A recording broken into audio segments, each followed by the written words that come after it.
All right, so today we are going to be talking about facing adversity. And when writing my book, woohoo, where I wrote these books, that's something I talk about quite often. I think sometimes, a lot of times, people are under the impression that just because we write books that we have it made, we're rich, we're famous, especially if your books are in major bookstores, whether they be major retailers or major bookstores or in a lot of independent bookstores. People see us do all these interviews. Um, and a lot of people think that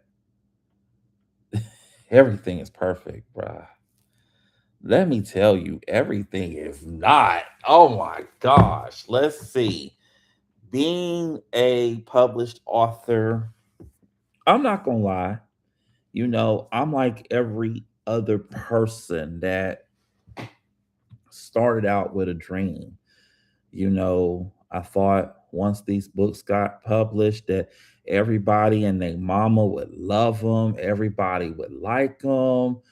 Um, if I wasn't New York Times best-selling author, I'm close to it. I mean, I'd sell enough books to make the dream come true. Thank you for joining the live. And let me tell y'all, this is some work. I just had a conversation with one of my teacher friends that I was running off telling everybody, yeah, I gotta go to my other job. Everybody like, yeah, he gotta go live again. Let me say something to you.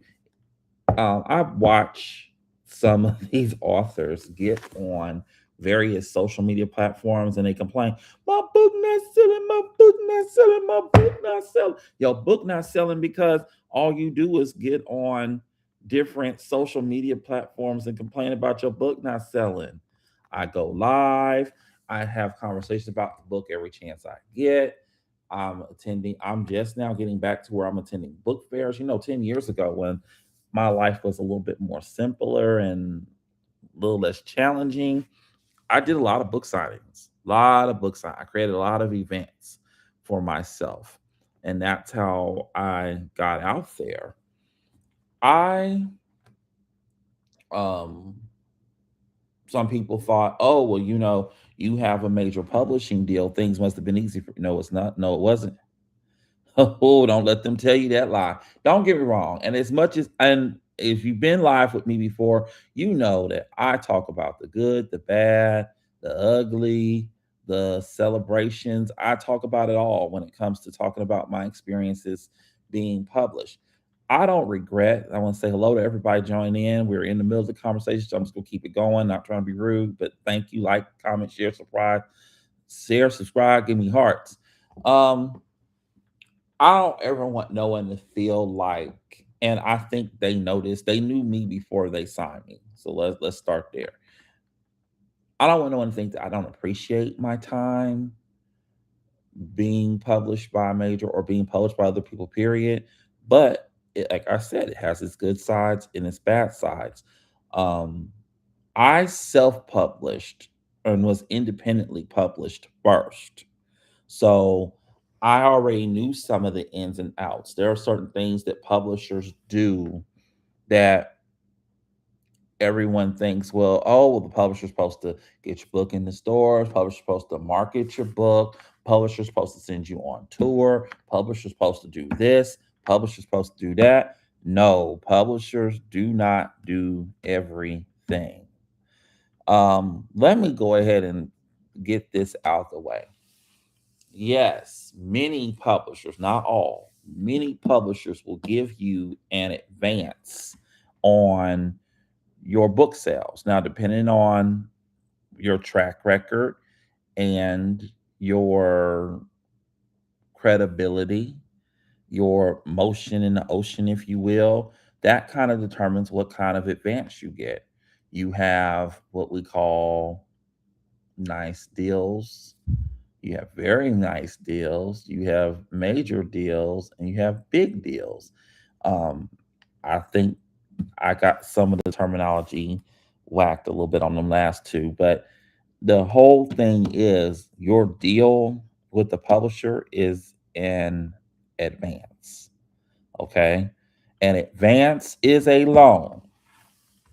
And one of the hardships people have when it comes to, oh, I got this deal with a publisher, and then it's, oh, well, I still didn't move unit movement. Excuse me, I didn't move units with my publishers because you miss send me likes, gives, hearts, share, subscribe, whatever platform you're on, do it. You're wondering how come you didn't sell or how come you didn't recoup the advance. Well, did you use the advance where it's supposed to be for? Contrary to popular belief, when you get an advance from a publisher, it's the same thing as when we sign record deals, or when you, for those of you who are in the financial markets, you sell life and health insurance. Those advances are loans. Okay. They have to be paid back. Now, with where publishing and the recording industry are similar, is that your advance can be paid back through the actual sales of your books. They can be paid back through certain sales of rights, depending on how your contract's written. So pay attention to your contract. There are other means and methods in which you can kind of earn out your advance. Now, I was a publisher at one point. Now, tell y'all something crazy, and I know that people, every time I tell this story, all the people who are in the publishing industry are like, WTF, why would you do that? But there was a method to my madness. When I had authors signed to my label, I allowed them to turn in their marketing receipts. So if you showed me where you paid for your website, you showed me where you um, bought some promotional materials, had some stuff printed up, you show, if I saw some digital marketing that you had done, yeah, I let you write that off your advance because that's what your advance is supposed to go to. No, your advance is not for living expenses. Your advance is not to go eat um, at Ruth Chris or some other fancy smancy place, whatever you call fancy or smancy. That's not what that money's for. When your publisher advance you, and even if it is just a few $100s or a few $1,000s, you're supposed to show that, hey, I'm marketing here, or hey, I'm putting these marketing monies here. I invested in a tour. When I had my publishing deal, I got my publishing deal. My first publishing deal, I'll be honest with you, me and that lady I was married to, we knew we was getting divorced, but I still used, and we were struggling financially. We didn't know it was going to get worse from there. Um, I used my advance to pay for a lot of marketing expenses, some of our touring. So that's another thing. Everyone thinks that, oh, you get an advance or you get a publishing deal, your publisher is going to send you on tour, as in your publisher. And this is the funny thing, Hollywood got y'all flipped out. They got y'all thinking that when you go on tour, that you're going to be flying first class, you're going to be staying in a five-star hotel, you're going to be eating all this grand food. You're going to be hobnobbing with all of these celebrities. You are a celebrity. Hey, y'all, that is the biggest joke. That is one of the biggest jokes in the publishing industry. I promise you it is. Um, no, no. When I got my first publishing deal, we went on a short tour. So I am going to talk about Still Standing, but I'm getting this adversity stuff with publishing out the way first. Um, I paid for. I went to. We did a small tour, meaning we did a small regional tour. We had a couple of book signings in North Carolina. Had couple. I think we had one book signing in South Carolina, and we went to Atlanta a few times. And those hotel rooms cost $100 to $200 a night. We rented cars. That travel was a few $100.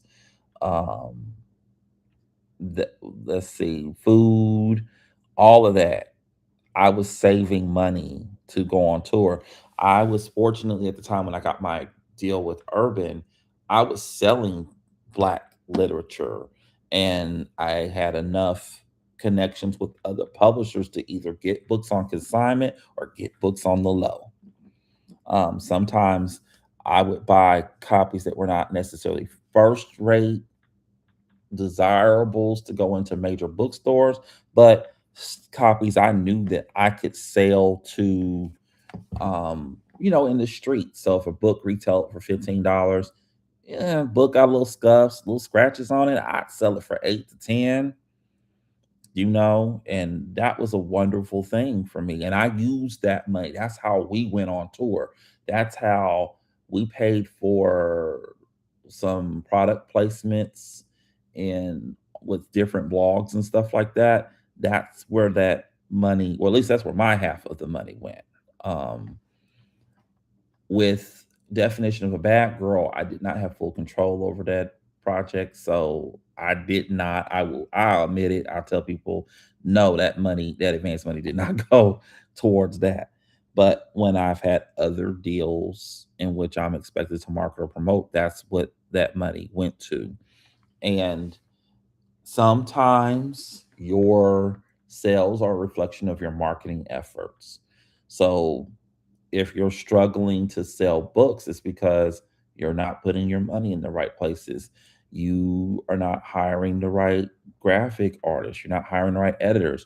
With the books that I do independently, I can say I've built relationships with other independent artists. That's why, you've always wondered, like, if you looked at some of my books, how did he get this celebrity on his book? How did he get this person that somewhat well known on his book? Well, you remember what I said? You got to be careful how you treat people.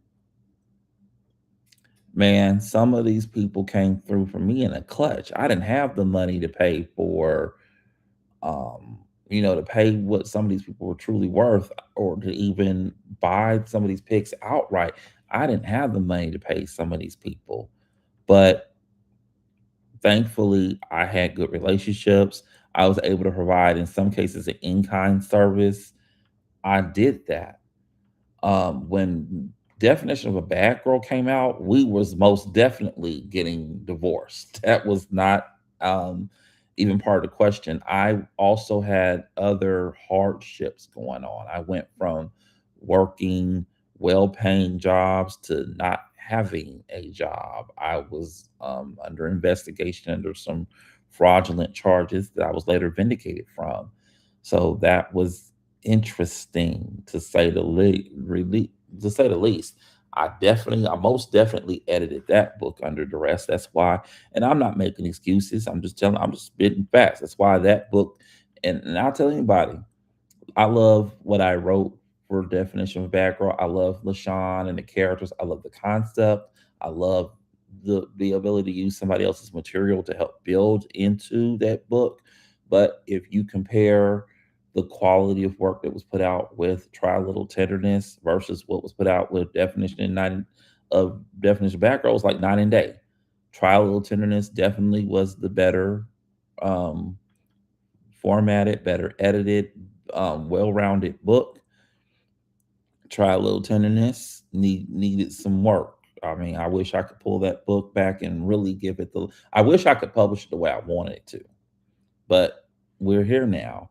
But even knowing that and having those thoughts and stuff, I still have to move forward, because let's be honest, Try a Little Tenderness got great reviews. Definition of Bad Girl got the reviews it deserved, and I still have to overcome that and show people, okay, yeah, this book wasn't received the way I wanted to. How do I keep going on? Fortunately for me at the time, I had multiple books coming around that time period to where there were people that gave me a pass. Because you remember there were a lot of Cedric Quincy books that came out around that time that were better received. I had done my television show. I was in the process of getting my television show. Um, it was filming and getting ready to come out at that time. So I had a lot go. Plus, I'm battling legal issues and what have you. So yeah, I definitely earned those passes. Thank y'all for the likes, comments, shares, hearts, whatever. Please do that for me. But regardless of what's going on, I've always found a way to write. Sometimes I take breaks. Um, sometimes I don't know I'm going to take a break. A break just happens, or life happens, and I got to focus on being human and living my real life. Because contrary to popular belief, all of us that write books, we are human beings. No matter if they're a famous human being, wealthy human being, regular human being, whatever, we're all people. And I got bills just like everybody else. I got to punch a clock and work a 9 to 5 like everybody else. I have a business I'm running that I got to invest and check behind and do things with like everybody else. So you have to always overcome those obstacles. And that leads me to my book for today. I'm talking about Still Standing. Now, yes, before y'all get me in the comments, I know it has my old pseudonym on here. The new version actually looks similar to this one. As a matter of fact, I'm supposed to get copies of the print versions of these, the newer with the newer covers. I'm supposed to get copies by Monday, is what they're saying. So look, when I get these copies, some of my friends have, some of my clients who've ordered these books already, they've been gracious enough to give me an extension on when I can ship them, just so I can do the video showing y'all that these books exist. Because I think sometimes when we publish books, or you see a lot of book covers on, and I get it, you see a lot of people that are publishing on various ebook platforms, you think, oh, they're not real books. And I've been doing paperbacks since 1990. No lies. I've been doing paperbacks since 2000. Well, I can say 98 because I had a 3-ring binder and I always printed fresh copies from the copier. So that's not a complete lie. That's not a complete lie. But paperbacks like this since 2001. But with this book, this was a challenge and different because this is the only up and yeah, out of all the books in my Worth Fighting For slash Hold On Be Strong teen series, this is the only one that has a female led that is a female led character. There was, now this book is both female led and male led, but I didn't think I could write as a woman. No, true story, true story. I did not think that I could write as a woman, as a girl. I didn't think I could be relatable. I didn't want to come off as stereotypical. I wanted it to be real and authentic. And when I was doing these books, because a lot of people who read these books were struggling readers in middle school and high school. That's who I still market and appeal to. That's still who I promote my books for. It's for struggling readers and readers that want to talk about real issues. Now, don't get me wrong. I come to love me a fantasy novel. And when Ashes from the Altar by Ladarian Williams comes out in a few more weeks, we're clearing the calendar. I might, well, I can't take a day off, but I want to.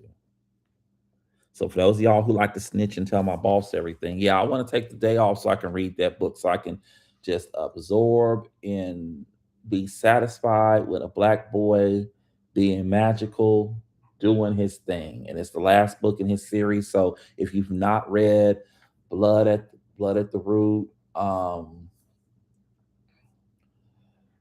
Bones at the Crossroads, and Ashes at the Altar by Ladarian Williams, definitely, definitely, definitely check those books out. But with Still Standing, I love that with this book, I did get to talk about adversity because Candy had to overcome some, issues surrounding her past and things she's known for. Josiah had to overcome being abused and being put in. Oh, I'm sorry. We have to watch our language on here. Traumatized. Can't say that word either. Has to be. Josiah overcomes some stuff. That's all I can do, y'all. That's all I can do. But I love it because when a lot of my female readers read this book years ago, they were like, "Oh my God, you did a great job with Candy. Can we get another book with Candy?" And Yeah, I'm gonna work on giving readers what they want. Not that I can't or I don't, but thank you guys for the love and support. But it's not that I don't want to give my readers what they want, but what did I tell y'all in this book? I gotta like what I'm giving y'all. And if I don't like what I'm giving y'all, y'all ain't getting no books. Um, but I did. I actually did give y'all what y'all want, sort of, because in my faith fiction novel, Closing My Legs, yes, I have a book called Closing My Legs. Hold on, y'all.